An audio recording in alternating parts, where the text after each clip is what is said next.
السلام عليكم ورحمة الله وبركاته. أخباركم حبايبي؟ يا رب تكونوا بخير. معكم منار أو أكل بيت على قد الإيد.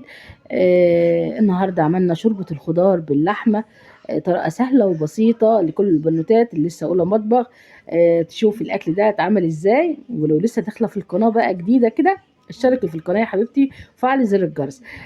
عملنا بقى جنبها رز بشعرية، الراعي الرسمي طبعا، وشوربه كده، وطبعا مخلل وبتنجان مخلل طبعا، قلت وجرجير. وقلت البنات تعمل سلطه، قالوا لا احنا كفايه كده مش عايزين سلطه. حلو كده يا ماما. وده منظر الاكل يا حبايبي. بجد كان الاكل طعمه جميل، وسبحان الله هي العين بتاكل قبل البق. كان الاكل جميل جدا وطعمه جميل. شايفين منظر اللحمه ما شاء الله، ومنظر الخضار ما شاء الله. يا رب اكون بفيدكم فيديوهاتي يا حبايبي، يا رب تكون فيديوهاتي بتعجبكم. متنسوش تعملوا لايك وشير وسبسكرايب وتفعلوا زر الجرس كده عشان يوصل لكم كل جديد من ام منار. ويلا بينا نشوف الفيديو الجميل ده اتعمل ازاي. اول حاجه كده اللحمه، طبعا احنا عارفين هي بتستوي ازاي، كذا مره عملتها معاكم على القناه. ودي بقى كمان يعني بعد ما استوت ما شاء الله حطينا طماطمتين كده. طبعا بتغلي الميه بتاعت اللحمه، تغليها قوي، ولحمتك تكون مغسوله كويس، وتحطها فيها بقى، تقش الريم تبعها، وتحط ورق لورا وحبهان ومستكه وطماطمتين وبصل بقى لو انت حابه، وتدلع اكلك كده ما شاء الله بيبقى جميل جدا. وساعه ما تغلي تهدى، تحطها على العين الصغيره تهدي النار عليها. دي تسوى اللحمه يا حبايبي. جبنا بقى كده شويه زيت في حله، وطبعا عملنا بصله جوانح كده زي ما قدامكم. بتبقى جميله جدا لما تعمليها جوانح بدل ما تعمليها قطع صغننه. لا اعمليها جوانح كده وجربيها.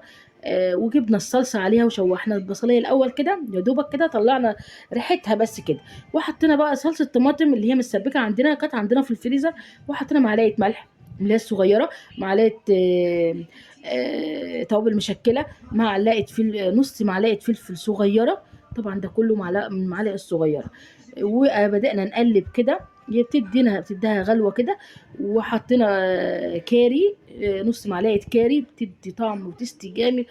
جميل قوي الاكل مع شوربه الخضار او المحاشي او اي حاجه. وهسيبها كده تتسبك، وبدات ان انا احط الشوربه تبعي اللي عندي. طبعا بعد اللحمه ما استوت بدات ان انا ازود شوربه كده، وهسيبها بقى تغلي.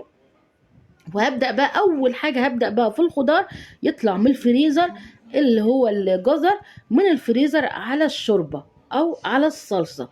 علشان ما يجلدش معاكي لو سبتيه فك. لو سبتيه فك عشان تحطيه هيجلد معاكي وهيكون طعمه وحش مش هيستوي.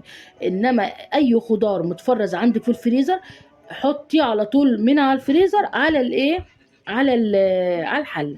نسيبه يستوي حوالي 10 دقايق الجزر كده عشان بياخد سوا شويه. وهنبدأ نحط تاني بعد ما جه نص سوا كده. حطينا البسله برضو من الفريزر على الشوربه. وحطينا بطاطس مكعبات زي ما قدامكم كده. وهنبدا بقى نطلع اللحمه بتاعتنا الجميله. طبعا اللحمه دي كانت متقطعه قطع صغيره قبل ما تتسوى، عشان ما تقعديش تقطعي بعد ما تتسوى ما تستوي.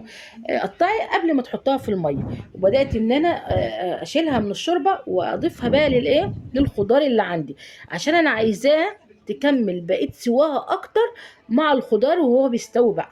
يعني ساعة ما تبدأي تحطي خضارك كله في الشوربة مع الصلصة، تبدأي بقى تحطي اللحمة علشان تاخد لها غلوة كده جميلة. لحد الخضار ما يستوي بقى تطفي عليه، تبقى خدت من التتبيلة ومن الصلصة ومن طعم الخضار. تبقى جميلة جدا وتجنن ما شاء الله. ونقلب بقى تقليبها حلوة كده، ونسيبها بقى الخضار تبعها يستوي. هنرجع لكم بقى تاني علشان نعمل مع بعض الرز بشعرية، عشان البنوتات اللي لسه اولى مطبخ. طبعا اكتر البنوتات مش تعرفش ان الرز بشعرية بتعمل ازاي. الرز بشعرية يا حبايبي، هنجيب كده حلة ونحط فيها شوية زيت. شوية زيت بقى حلوين كده. وهنبدأ نحط، هيبدأ يسخنوا، هنبدأ نحط الشعرية اللي عندنا.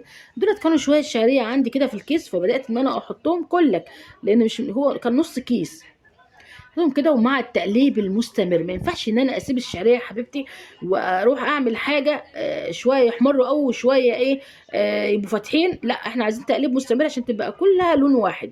وهنبدا بقى نحط بعد ما احمرت كده باللون الجميل ده، نبدا نحط بقى الرز وشويه ملح. التركيه الجميله بقى اللي بتخلي الرز تبعي جميل جدا وطعمه جميل، الرز بشعريه بالذات، شويه فلفل اسود، عليه كل الحاجات الحلوه. ان شاء الله هحط لكم في صندوق الوصف فيديو التوابل وفيديو الفلفل مع بعض ان شاء الله في صندوق الوصف. وبدات ان انا اقلب كده لحد ما يشرب ميته.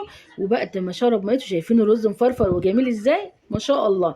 لو رز منقوع قللي الميه، لو الرز مش منقوع كتري سنه، حطي نص كوبايه زياده. وادي الرز ما شاء الله اتعمل وكده تمام. وعملنا لسان عصفور زي ما قدامكم كده، كان جميل جدا. طبعا احنا كلنا عارفين ان لسان العصفور بتعمل ازاي، بتعمل على نار هاديه. لسان العصفور هتحمريه برضو زي الشعريه عادي، وتحط عليه الشوربه ويغلي، وتروحي سايباه على نار هاديه قوي عشان ما يبقاش معاكي تقيل، شوربته تقيله، تبقى شوربته خفيفه وهيستوي بسرعه. ساعه ما يغلي العصفور دقيقتين تروحي طافيه عليه النار، هيستوي مع نفسه بقى مع سخونيه، مع بقيه سخونيه الشوربه.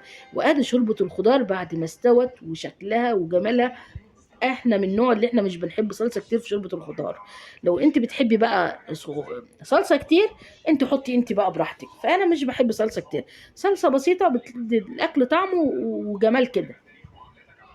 وادي منظر الاكل. وشوفوا ما شاء الله، بعد ما غرفت الاكل حطيته بقى في سلطانيه كبيره كده على بعضها. ما شاء الله، اللي حابب ياخد اي حاجه ياخدها. والشوربه والمخلل والبتنجان المخلل والرز اللي بشعريه الجميل القمر ده. يا رب اكون بفيدكم فيديوهات يا حبايبي. متنسوش تعملوا لايك وشير وسبسكرايب وتفعلوا زر الجرس كده عشان يوصلكم كل جديد من ام منار. واي حد عايز اي حاجه يطلبها في الكومنتات وانا تحت امره هعملها له بكل حب. كل ما تعملي اكلك بحب هيطلع جميل معاكي ما شاء الله وزي العسل. وهقول لكم بقى السلام عليكم ورحمه الله وبركاته.